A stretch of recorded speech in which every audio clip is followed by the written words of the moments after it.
शंकर की आराधना करेंगे तो आपको धर्म मिलेगा, शिव की आराधना करेंगे तो गणेश के पास 4 चीजें बहुत विशेष हैं और ये चारों लिखने के लायक हैं।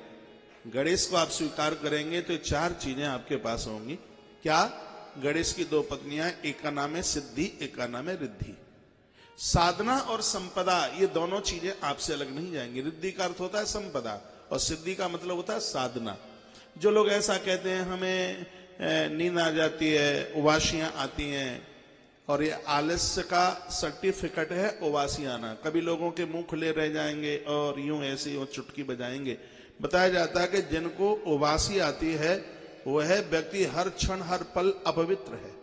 भोजन नहीं पचता तब उबासी आएगी, आप आलस्य प्रमादता के साथ उबासी आएगी, रात्रि को आपकी नींद पूरी नहीं होगी उबासी आएगी, आपका पेट साफ नहीं होगा तो भी उबासी आएगी। और हमने शिव महापुराण में एक बात पढ़ी है, ये बात मुझे बहुत अच्छी लगी है। आप कितना भी बड़ा अनुष्ठान कर रहे हैं, आप कितना भी बड़ा यज्ञ कर रहे हैं, यदि आप दिशा मैदान मलमूत्र के विसर्जन के लिए नहीं गए और आपने कहा हमें तो लगी नहीं रही है तो जाना क्या है, और आप नहा लिए, पूजा में बैठ गए और आप मल विसर्जन के लिए नहीं गए, तो उस पूजा का एक किंचित मात्र भी उसका पुण्य प्राप्त नहीं होता।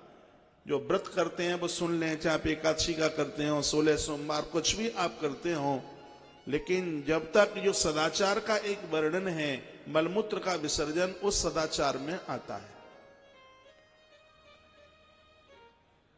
तो मैं पुनः आपको यह निवेदन कर रहा हूं, गणेश की 2 पत्नियां हैं, एक का नाम है सिद्धि और एक का नाम है रिद्धि। सिद्धि मीन्स साधना है।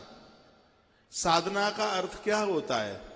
साधना का मतलब है ऐसी क्रिया जो हमें डिगमिगाने न दे, हमें गिरने न दे, हमें साध करके रखे, उसको साधना कहते हैं।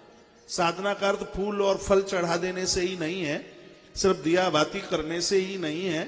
साधना का मतलब है जिस ईश्वर को हम प्रसन्न करके रखते हैं वह ईश्वर हमें भ्रष्ट नहीं होने देता, हमें पतित नहीं होने देता, हमें हमारे जीवन में फिसलने न दे। इस बात के लिए हम ईश्वर की जो आराधना करते हैं उससे हमें एक साध्यता मिलती है, उससे हम एक साधते हैं। बहुत बड़ी आपत्ति में साधना क्या है? कोई बहुत बड़ी ऐसी तकलीफ आ गई, घाटा हो गया, नुकसान हो गया, किसी की मृत्यु हो गई और भी ऐसा कोई नुकसान हो गया, और उन क्षणों में कहीं भी आप अपने स्थान से डगमगाए नहीं, उसी का नाम साधना है। ये गणेश की पत्नी है, एक शब्द में जिसको सिद्धि कहते हैं। सिद्धि का अर्थ जादूगरी नहीं होता, सिद्धि का अर्थ चमत्कार दिखाना नहीं होता। बहुत बड़ी दिक्कत, आपदा, परेशानियों में भी आप स्थिर रहें, उसको साधना कहते हैं। पुरुष के सामने चाहे जितनी सुंदर स्त्री आ जाए, स्त्री के सामने चाहे कितना सुंदर पुरुष आ जाए, उसके अंदर नकारात्मक ऊर्जा नो एंट्री, अंदर प्रवेश ना कर पाए, यह साधना का एक मूल है, यह साधना का एक फल है। और दूसरी है, पहली है सिद्धि यानी साधना, और दूसरी है संपदा। गणेश की आराधना में एक ऐसी संपत्ति चल करके आती है जो अन्याय नहीं कराती, अपराध नहीं कराती। नहीं तो पैसा आना बड़ी बात नहीं है, पैसे का दुरुपयोग ना हो ये बहुत बड़ी बात है। धन आवे और लोग शराबी ना बने, भगवान की कृपा समझिए। पैसा ना आवे, लोग लंपट ना बने। लंपट कहते हैं पराई स्त्री के धर्म के साथ खिलवाड़ करना। हाँ, धन आने के बाद यह लोग किसी के धर्म को ना बिगाड़े, ये एक आश्चर्यचकित बात लगती है। हमने तो यहां तक पढ़ा है, इतना अचंभा लगता है, धन चल करके आवे और व्यक्ति अपने आप को संभाल करके रखे, ये बड़े आश्चर्य की बात है। ये ईश्वर संभाल करके रखे तो ही संभव है, नहीं तो बड़ा मुश्किल है। इसलिए मैं बड़ा जोर देता हूं कि आपसे पंचायतन में भगवान गणेश को जरूर आप पूजिए, क्यों गणेश की 2 पत्नियां हैं, एक का नाम है सिद्धि, दूसरी का नाम है रिद्धि, यानी साधना और संपदा।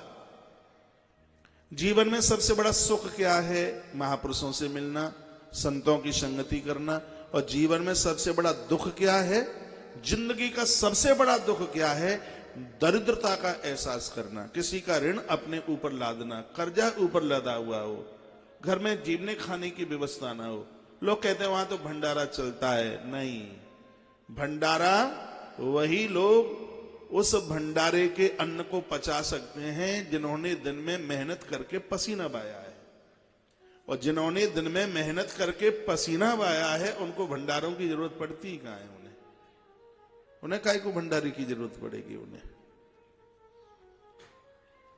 नहीं तो फिर भंडारे की चपातियां, भंडारे की पोड़ियां बड़ी खतरनाक साबित हो जाती हैं। तो मैं पुनः निवेदन इस बात के लिए कर रहा हूं, दरिद्रता के समान तो दुख नहीं है और संत मिलन से बड़ा इस धरती का कोई दूसरा सुख नहीं है।